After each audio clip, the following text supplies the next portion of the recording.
Bon, bonsoir à vous, bande de jeunes madrilènes désespérés. Bon, les gars, aujourd'hui, débrief du match Real Madrid-Celta Vigo.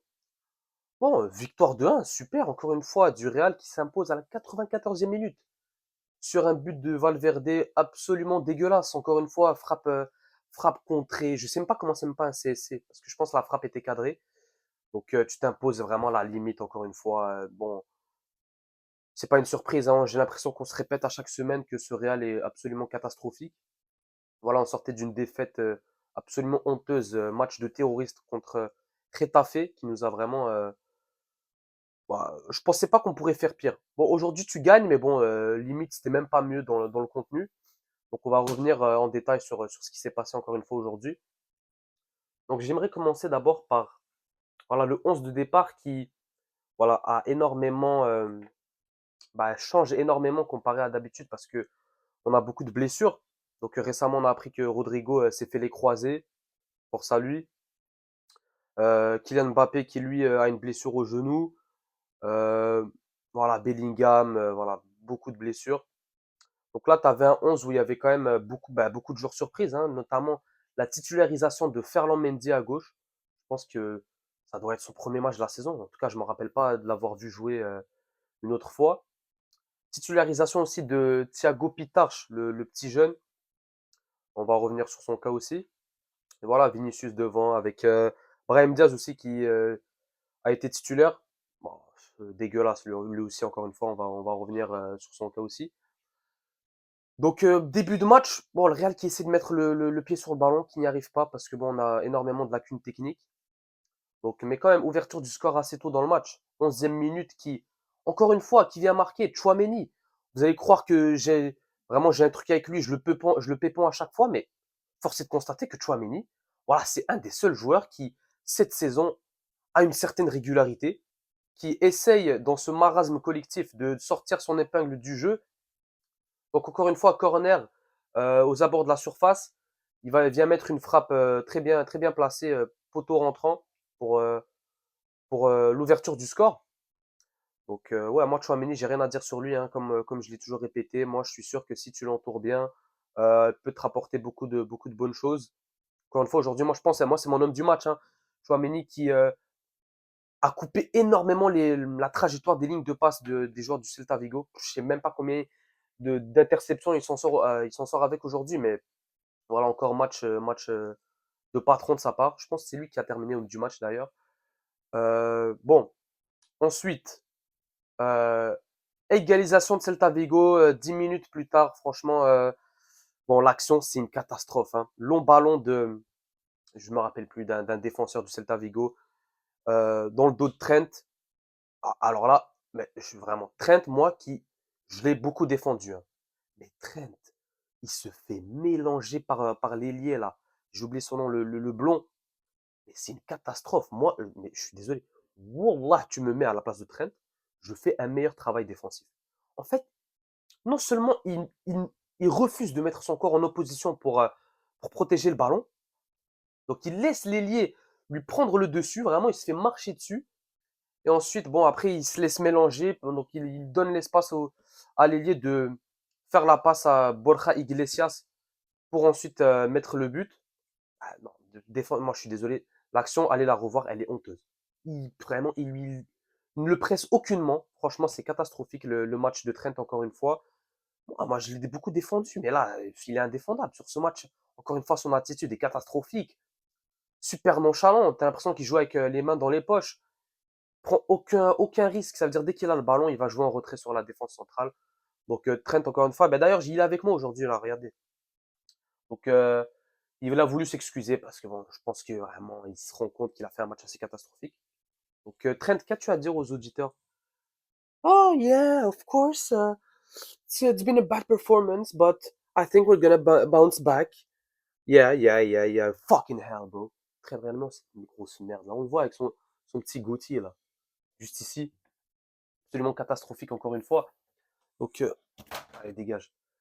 Donc, ensuite de ça, euh, après l'égalisation du Celta Vigo, match complètement dégueulasse.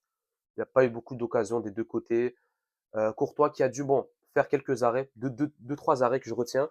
Sinon, à part ça, mais en fait, moi, là, je vais parler d'Arbeloa. Arbeloa qui vraiment ne sert à rien dans ce banc du Real Madrid, qui ne prend aucune décision. Donc, il aligne aujourd'hui Thiago Pitarch, le jeune joueur. Mais moi, j'ai pas compris son positionnement. Ça veut dire que, en fait, t'as un quatuor de joueurs. Voilà, en fait, c'est une purée, c'est une bouillie qui t'a envoyé. T'as mis Brahim Diaz, Arda Güler, Thiago Pitarch, Vinicius. Vraiment, débrouillez-vous, hein. Faites ce que vous avez à faire, mais c'est complètement catastrophique. Vinicius qui s'isole sur son côté, il n'a rien fait.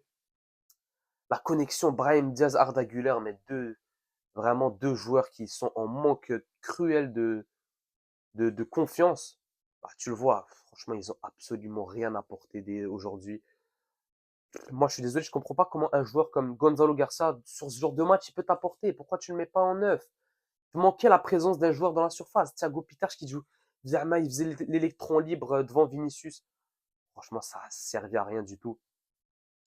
Donc, on s'est pas du tout procuré d'occasion. Le but, voilà, le 2-1 vient vraiment à la dernière minute. Valverde qui est toujours sur les bons coups depuis le début de cette année 2026, qui est extrêmement décisif. Voilà, aux abords de la surface, qui tente une frappe de loin, qui est contrée par le défenseur et donc qui va tromper le gardien. Mais à part ça, moi, j'ai rien à retenir. J'ai rien à retenir de ce match. Donc, en plus, on a beaucoup de blessures. Voilà, nous, on aime bien tomber sur des gars comme Kylian, hein, voilà, qui a déséquilibré le collectif depuis son arrivée au Real. Mais je suis désolé, avec un joueur comme ça, aujourd'hui, le match, tu te mets en sécurité et tu gagnes. Voilà, tu mets des buts. Mis à part Mbappé, dans cette équipe, qui va mettre les buts? Donc, moi, je suis très, très inquiet euh, pour la suite. Donc, là, ce qui nous attend, c'est le match face à City.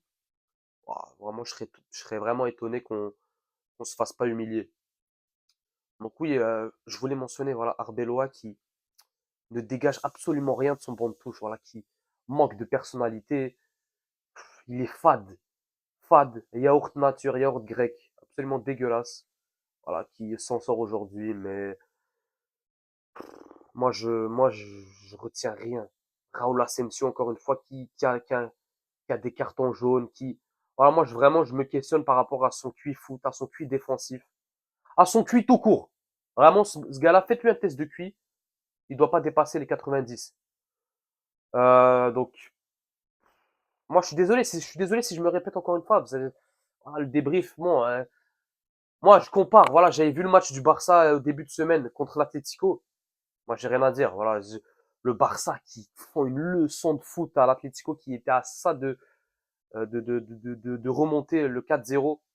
Tu compares ça avec le match d'aujourd'hui, mais c'est absolument catastrophique. Le Real est à des années-lumière du Barça, pourtant qui ont beaucoup de défauts, mais au moins eux, voilà, ils ont une identité. Ils ont des super joueurs, des mecs comme Yamal, des mecs comme Rafinha, Pedri, Bernal, exceptionnels. Donc qu'est-ce que tu veux qu'on se mette, frère? Qu'est-ce que tu veux faire?